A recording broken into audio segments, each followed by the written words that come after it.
भगवान श्री कृष्णा ने गीता के अध्याय 9 में राजयोग के बारे में बताया है। आज हम इस विषय के बारे में बात करेंगे। भगवान श्री कृष्णा ने 9वें अध्याय में अपनी परम महिमा का व्याख्यान किया है, जिससे विस्मय, श्रद्धा और भक्ति उत्पन्न होती है। वे यह बोध कराते हैं कि यद्यपि वे अर्जुन के सम्मुख साकार रूप में खड़े हैं, किंतु उन्हें मनुष्य के रूप में मानने की दुर्भावना धारण नहीं करनी चाहिए।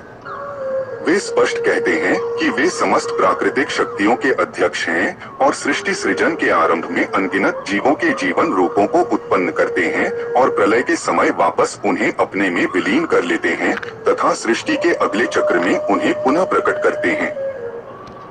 जिस प्रकार से शक्तिशाली वायु सभी स्थानों पर प्रवाहित होती है और सदैव आकाश में स्थित रहती है, उसी प्रकार से सभी जीव भगवान में निवास करते हैं, फिर भी वे अपनी योगमाया शक्ति द्वारा तटस्थ पर्यवेक्षक बने रहकर इन सभी गतिविधियों से विलग और विरक्त रहते हैं। केवल भगवान ही आराधना का एकमात्र लक्ष्य है।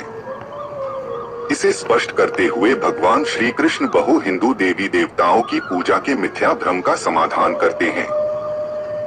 भगवान सभी प्राणियों के लक्ष्य, सहायक, शरणदाता और सच्चे मित्र हैं।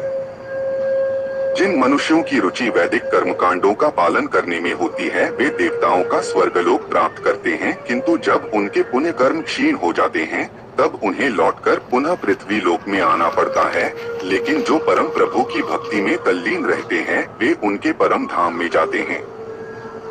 इसलिए श्री कृष्ण उनके प्रति की जाने वाली विशुद्ध भक्ति को सर्वोत्तम बताते हुए उसकी प्रशंसा करते हैं। ऐसी भक्ति में लीन होकर जो कुछ हमारे पास है, वह सब भगवान को समर्पित करते हुए हमें भगवान की इच्छा के साथ पूर्ण रूप से एकनिष्ठ होकर जीवन यापन करना चाहिए। ऐसी शुद्ध भक्ति पाकर हम कर्म के बंधनों से मुक्त रहेंगे और भगवान से गूढ़ संबंध स्थापित करने के लक्ष्य को पा सकेंगे। आगे श्री कृष्ण दृढ़ता पूर्वक कहते हैं कि वे न तो किसी का पक्ष लेते हैं और न ही किसी की उपेक्षा करते हैं। वह सभी प्राणियों के प्रति निष्पक्ष रहते हैं। यहाँ तक कि अधम पापी भी यदि उनकी शरण में आते हैं, तब भी वे प्रसन्नता से उनको अपनाते हैं और उन्हें शीघ्र सद्गुणी बनाकर पवित्र कर देते हैं। वे वचन देते हैं कि उनके भक्त का कभी पतन नहीं हो सकता। अपने भक्तों के हृदय में आसीन होकर वे उनके अभावों की पूर्ति करते हैं और जो पहले से उनके स्वामित्व में होता है, उसकी रक्षा करते हैं। इसलिए हमें सदैव उनका ही चिंतन और आराधना करनी चाहिए तथा मन और शरीर को पूर्णतया उनके प्रति समर्पित कर उन्हें अपना परम लक्ष्य बनाना चाहिए। परम प्रभु ने कहा है, हे अर्जुन, क्योंकि तुम मुझसे ईर्ष्या नहीं करते, इसलिए मैं तुम्हें विज्ञान सहित परम गुह्य ज्ञान बताऊंगा, जिसे जानकर तुम भौतिक जगत के कष्टों से मुक्त हो जाओगे। राज विद्या का यह ज्ञान सभी रहस्यों से सर्वाधिक गहन है। जो इसका श्रवण करते हैं, उन्हें यह शुद्ध कर देता है और यह प्रत्यक्ष अनुभूति कराने वाला है। धर्म की मर्यादा के पालनार्थ इसका सरलता से अभ्यास किया जा सकता है और यह नित्य प्रभावी है। हे शत्रु विजेता, वे लोग जो इस धर्म में श्रद्धा नहीं रखते, वे मुझे प्राप्त नहीं कर सकते। वे जन्म मृत्यु के मार्ग पर बार बार इस संसार में लौटकर आते रहते हैं। राज विद्या योग इस समूचे ब्रह्मांड की अभिव्यक्ति मेरे अव्यक्त रूप में मेरे द्वारा व्याप्त है। सभी जीवित प्राणी मुझ में निवास करते हैं, लेकिन मैं उनमें निवास नहीं करता। मेरी दिव्य शक्तियों के रहस्य को देखो। यद्यपि मैं सभी जीवित प्राणियों का रचयिता और पालक हूँ, तथापि मेरे द्वारा उत्पन्न प्राणी मुझ में स्थित नहीं रहते और मैं उनसे या प्राकृतिक शक्ति से प्रभावित नहीं होता। यह जान लो कि जिस प्रकार प्रबल वायु प्रत्येक स्थान पर प्रवाहित होती है और आकाश में जाकर स्थित हो जाती है, वैसे ही सभी जीव सदैव मुझ में स्थित रहते हैं। एक कल्प के अंत में सभी प्राणी मेरी आदि प्राकृत शक्ति में विलीन हो जाते हैं और अगली सृष्टि के प्रारंभ में मैं उन्हें पुनः प्रकट कर देता हूँ। प्राकृत शक्ति का अध्यक्ष होने के कारण मैं बारंबार असंख्य योनियों के जीवों को उनकी प्रकृति के प्रभाव के अनुसार पुनः पुनः उत्पन्न करता हूँ। इन कर्मों में से कोई भी कर्म मुझे बांध नहीं सकता। मैं तटस्थ नियामक के रूप में रहता हूँ और इन कर्मों से विरक्त रहता हूँ। यह प्राकृत शक्ति मेरी आज्ञा से चर और अचर प्राणियों को उत्पन्न करती है।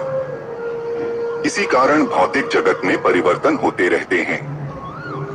जब मैं मनुष्य रूप में अवतार लेता हूँ, तब मूर्ख लोग मुझे समस्त प्राणियों के परमात्मा के रूप में पहचानने में समर्थ नहीं होते। प्राकृत शक्ति से मोहित होने के कारण ऐसे लोग आसुरी और नास्तिक विचारों को ग्रहण करते हैं। इस मोहित अवस्था में उनके आत्मकल्याण की आशा निरर्थक हो जाती है और उनके कर्मफल व्यर्थ हो जाते हैं और उनके ज्ञान की प्रकृति निष्फल हो जाती है।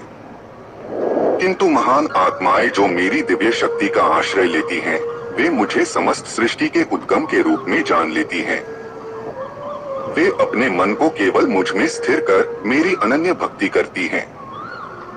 मेरी दिव्य महिमा का सदैव कीर्तन करते हुए दृढ़ निश्चय के साथ विनय पूर्वक मेरे समक्ष नतमस्तक होकर वे निरंतर प्रेमा भक्ति के साथ मेरी आराधना करते हैं। अन्य लोग जो ज्ञान के संवर्धन हेतु यज्ञ करने में लगे रहते हैं, वे विविध प्रकार से मेरी आराधना में लीन रहते हैं।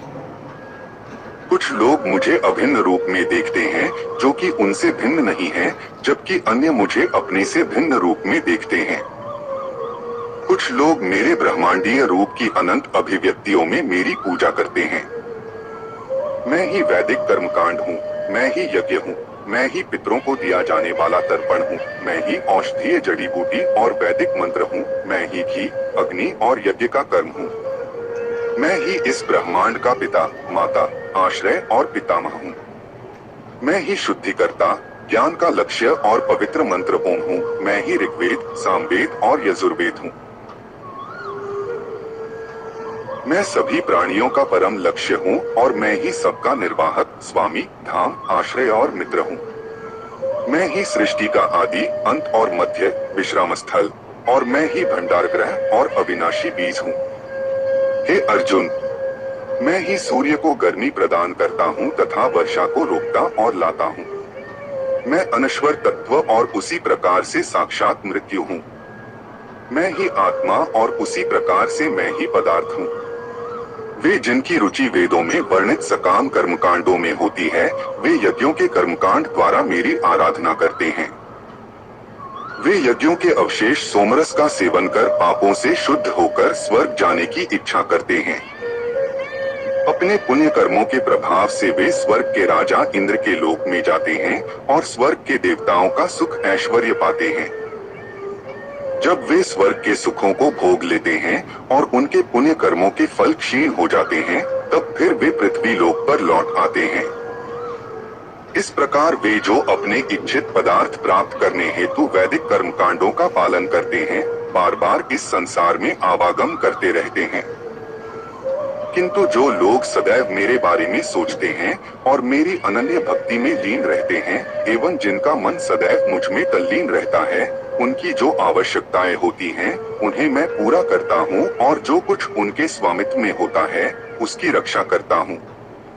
हे कुंती पुत्र, जो श्रद्धा पूर्वक अन्य देवताओं की पूजा करते हैं, वे मेरी भी पूजा करते हैं, लेकिन वे यह सब अनुचित ढंग से करते हैं।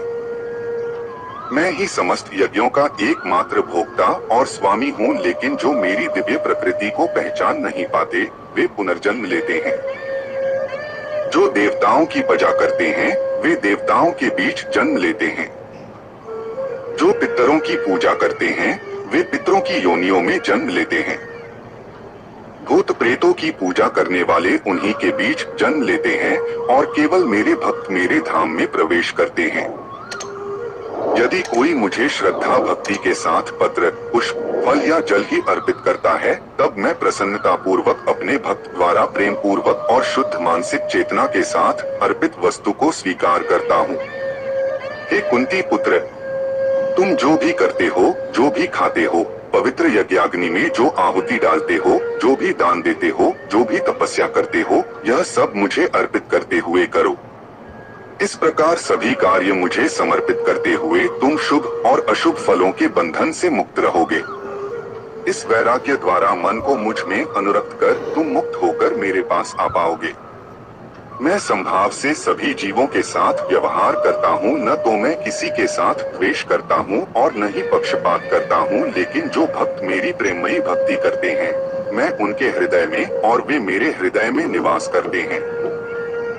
यदि महापापी भी मेरी अनन्य भक्ति के साथ मेरी उपासना में लीन रहते हैं, तब उन्हें साधु मानना चाहिए, क्योंकि वे अपने संकल्प में दृढ़ रहते हैं। वे शीघ्र धर्मात्मा बन जाते हैं और चिरस्थायी शांति पाते हैं। हे कुंती पुत्र, निडर होकर यह घोषणा कर दो कि मेरे भक्त का कभी पतन नहीं होता।